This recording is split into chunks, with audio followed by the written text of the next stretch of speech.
I'm here with Frew and we're waiting for Mel Anderson to turn up this morning. It's been raining and I understand traffic's a bit bad. And so Hugh, I'm really looking forward to this. What about you? Well, I'm looking forward more than you, Peter, because Mel is one of the greatest tennis players Australia produced. Another Queenslander. He came from a little town near Rocky, which was Rod Laver came along through there 3 years later.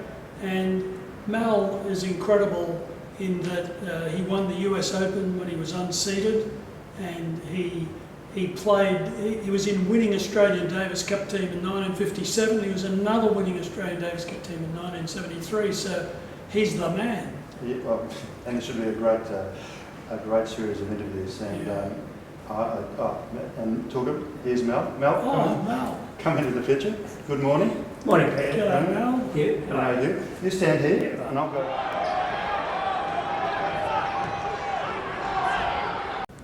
G'day, I'm Hugh Lunn. Welcome to the Frew Park YouTube channel. This is a photo of Milton Tennis Stadium as it used to be when Mel Anderson, who was number 2 in the world in 1957, 1958, when he used to come down and play there. All the Australian tournaments were played on grass. And so Mel arrived at the US Open at Forest Hills in '58, and he was unseeded because they didn't know how good he was on grass. And Mel won the US Open unseeded, the first player ever to do that. So tell us a bit about that, Mel. Well, yes, back in '57 it was, we used to travel with the Australian team, and I hadn't, because Harry Hockman was the captain of the Australian Davis Cup team then, and was his pet thing, to win the Davis Cup. He didn't care who won the major titles, but as long as you won the Davis Cup, he was happy. And anyway, I just arrived in America, and my tour so far with the Australian was very ordinary, although Ashley and I won the French doubles. And I got a letter from Hock thinking, oh gosh, this is good, he's going to give me some advice for the remainder of the tour. Anyway, I was to get married in '57 when I got back, and the letter read that, Mel, if you don't have a very good US Open, I want you to come straight to Melbourne from the Forest Hills and work out and cancel your wedding. Wow. So that got me motivated rather. Yes, I didn't know how I was going to tell home that. Yeah. Anyway, I got training hard, and just luckily I struck through training hard and working hard. Struck a purple patch, and well, you had the incentive, and of course, of course, the woman you were marrying was Roy Emerson's sister. So that's right. Yeah, you couldn't pull out of that one. No. Well, it was quite a strange thing because after I won, Roy decided he'd have a practice, and of course, those days we looked very much alike. Yeah. And people were walking. You were called out. the twins. Yeah, right? and people were walking out of the stadium at Forest Hills and they, oh look, there's Mel Anderson practicing now, and he's just won the US. And Roy took it, what he's like. Well, people tell me that the umpires used to, when you played each other, they would be calling the game to the wrong person. Quite a few occasions the umpire got down, he got so confused. If you knew Roy, he didn't make it any easier for the umpire. He confused them. So the umpire got out of this. Got someone else to get in there.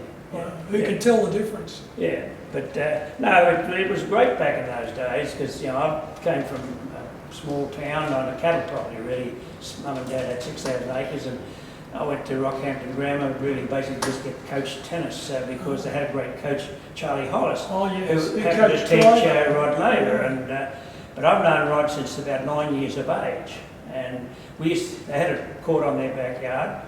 And I used to go over there. I got permission from the school to go over there and practice with. He had 2 older brothers, Trevor and Bob. Yeah. And we'd be working out a way, and they had a little clubhouse just at the middle of the courts, and we'd be having great points. And next minute, a little red-headed guy go out and whack the ball and interfere with the rally. And Trevor and Bob said, "Get out of here, you little bugger!" And they didn't realise who was going to be. What he was going to be down the track. But he always had the ability. Then he would swing the racket. He couldn't even see over the net. Then. Because he's about 3.5 years younger than you. That's it. Yes, Hugh. But he's done something in the game. So we had a lot of great players then, didn't we? I mean, was it because you all knew each other and the people wanted to emulate and you had to compete? There was you, and then 2 years later Emerson, and 1 year later Laver. And then you had Gorman. But I think we had a great system back in the 50s and 60s. Australian Tennis Federation used to always send a team away. They always sent 2 juniors, the 2 best juniors to travel. And of course they'd be gone for 5 or 6 months practicing, talking, playing with the best players, and we just kept feeding them through. Unfortunately, when Open Tennis came in, that didn't happen because all the top players went their own way, and the juniors had no leadership at all. And Tennis Australia got behind the 8 ball. Oh, well, thank you. It's lovely to hear those stories, Mel. Yeah.